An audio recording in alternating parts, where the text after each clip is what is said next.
Magandang araw po, welcome po sa aking channel, Love9 TV. Patalasasan po, meron po ba kayong mga properties na napapabayaan or non-performing assets?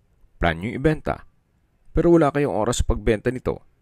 Kung ito'y pagkakatiwala nyo po sa amin, tawag lang po kayo sa aking numero, usap po tayo, gawin ko po ng video for free. Yes, libre po, wala po kayong babayaran. Tutulungan pa namin kayong mabenta ang inyong property. Kami na po bala sa marketing, sa boosting or paid ads. Even sa tripping, hindi na po kayo mapapagod sa pag-entertain ng mga buyers. Kami na po bala sa lahat. Tawag lang po kayo. Nandito po tayo ngayon sa San Pablo City, Laguna kung saan meron po tayong bagong video presentation. Isang mini mansion na may lot area na 500 square meters more or less. Meron po itong dalawang corner lot at nakabakod na po buong property. Ang bahay po ay may floor area na 600 square meters more or less. 3-story, may 5 bedrooms with own toilet and bath. Ang maid's room po ay may sariling toilet and bath. Then may dalawang car garage. Then sa loob po nitong subdivision ay meron pong 24 hours security. Tungkol naman po sa dokumento nito, ito'y titulado, buhay po ang may-ari. Kaya wala po kayong maging problema sa documentation o sa transfer ng title. Yan po yung pangalawang corner lot at tunghayin nyo po itong napagandang property kung saan napakaliwalas po ng lugar, sariwa ang hangin at sa klima naman po, banayad lang, hindi naman ganun kainit at hindi naman ganun kalamig. Yan po, napakaganda po. Ito po ay well-maintained kaya ready for occupancy. Meron pong waterfalls. At dito naman po yung covered car garage. At salamat po kay owner at nag-effort pa sila para mag-video shoot ng property. Pero ganun pa man, video shoot pa rin natin to. Medyo wala pang schedule po sa area ng San Pablo. Sa gilid po nito ay yung waterfalls. Then meron pong garden set. At ito pong handrail at railing ay stainless. At tiled staircase. Ito po yung main door na may aluminum screen door. Then may brickstone design. Itong wall. Then solid wood door. At welcome po dito sa bahay ni sir. Naka double high ceiling. Yan po yung living area o salas. Then dito naman po yung dining area na may dining set. At ito naman po yung formal kitchen. May kitchen countertop, kitchen drawer, and cabinet. Dito naman po yung dirty kitchen, may island, may kitchen countertop, stainless sink with faucet. Then naka-solid wood po itong access door. Papunta naman ito sa stairs then dun sa service area. Yan naman po yung setback papunta sa harapan ng bahay. Ito naman po yung first bedroom. Napakalaki po ng spasyo nito. Ceiling cove design.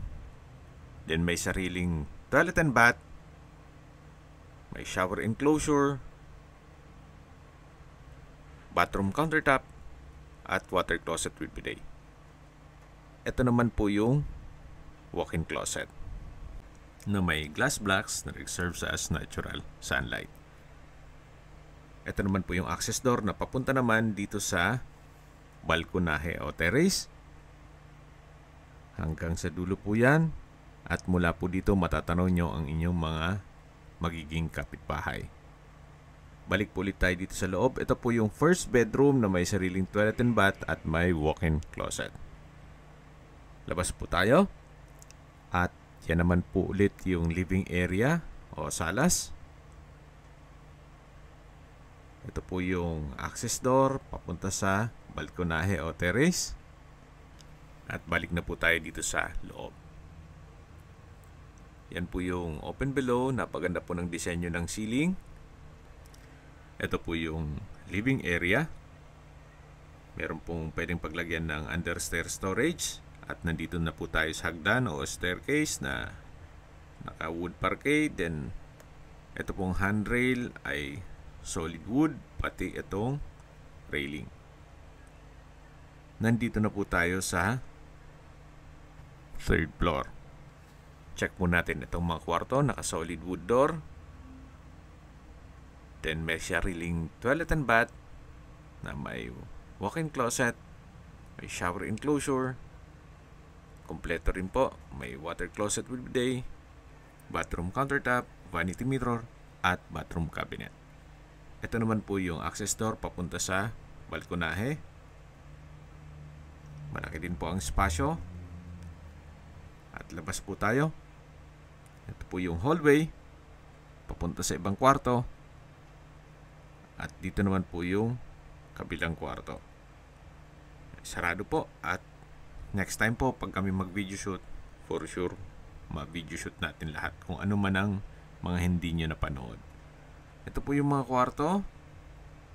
Hanggang dito sa kabila, may mga kwarto din. Hindi naman siya kalakihan.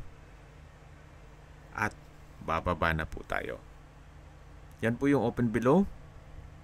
Yung living area o salas. Yan, pagbaba po natin, yan po yung access papunta sa first bedroom. At katabi lang nito yung hagdan na papunta naman sa ground floor. May glass blocks dito sa staircase. At nandito na po tayo sa lower ground. Napakalaki pa po ng espasyo nito. Pwede po itong gawing receiving area. Yan po yung access door mula po sa garahe. At dito naman po ay may maliit na countertop na may stainless sink with faucet. At kung meron man po kayong PWD or senior citizen sa pamilya, itong kwarto na to ang para sa kanila. Napakalaki din po ng espasyo. May sariling toilet and bath, may bathroom countertop, water closet, shower enclosure. At dito naman po yung garahe. At meron pong mga maid's quarter. Dito po tayo galing kanina. Yan po yung hagdan kung saan tayo pumanik. At dito naman po yung garden na marami pong mga ornamental plants. May garden set. At dyan po naman nakapwesto yung waterfalls. At gumagana po yan. So may nakabuod pong video si owner. Once na magka-schedule po tayo ng ibang property o kasabay, ay i-video shoot ko po ito. Ito naman po yung storage room. Bali, tagusan po yan hanggang dun sa kabilang side ng bahay. Then meron pong water tank in case ng water shortage. At yan naman yung access papunta sa taas ng bahay. Ito po yung access door. Meron pong mga aircon na rin yan, no? Split type. At ito po yung maid's room. Sa distance, location at travel time portion na po tayo. Mula po sa public market ng San Pablo, ang distance is 2.8 kilometers at ang travel time is 9 minutes. Mula naman po sa Laguna Polytechnic University, ang distance is 4.3 kilometers at ang travel time is 11 minutes. Mula naman po sa SM City San Pablo, ang distance is 5 kilometers at ang travel time is 13 minutes. Mula naman po sa San Pablo Doctors Hospital, ang distance is 2.1 kilometers at ang travel time is 6 minutes. Yan po yung lagi kong binabanggit sa inyo na dapat nyo i-consider sa paghahanap ng property, yung meron pong malapit na hospital. Hindi ko na po sinasabing sakitin kayo, yan naman po for emergency purpose lang naman. At mula naman po sa Sampaloc Lake, ang distance is 3.5 kilometers at ang travel time is 13 minutes. Mula naman po sa Manila o sa airport, ang distance is 76.9 kilometers at ang travel time is 1 hour and 50 minutes. Okay, sa presyo na po tayo. Binibenta po ito ni owner sa halagang 19.9 million pesos. Fair deal na rin po, gawa ng napakalaki po ng bahay. Dalawang corner lot, well-maintained, at pwede nyong lipatan na kaagad. Meron pa pong 24 hours security. Kung may mga katanungan po kayo, tawag lang po kayo sa aking numero. At sa mga kababayan naman natin na sa ibang bansa, meron po akong WhatsApp, Viber at Telegram. Same number lang po, 0917-316-3399. Sa mga nagtatanong naman po ng aming Facebook, meron po aming Facebook page na Nov9TV at Facebook Real Video. Meron din pong TikTok at Instagram. May ibang YouTube channel po kami, the Nov9 TV channel, Nov9 TV Listings, Nov9 TV On The Spot, Nov9 TV Updates, at Nov9 TV House Rental. Sana po naibigyan nyo ang video presentation. Paki-like and subscribe na lang po sa aking channel para ma-update din po kayo sa aking future listings. Kung sakali po hanap nyo yung mas malaking sukat ng lupa, meron din po kami ibang listings na pwede nyong pagpilian. Huwag po kayong mag-atubiling tumawag sa amin. Then, let us know your budget para malaman namin kung anong property pwede naming ilog sa inyo. Sa lahat pong viewers, subscriber at nagtiwala po sa amin, salamat po sa suporta. Ingat po kayo lagi at yung pamilya. Maraming salamat po.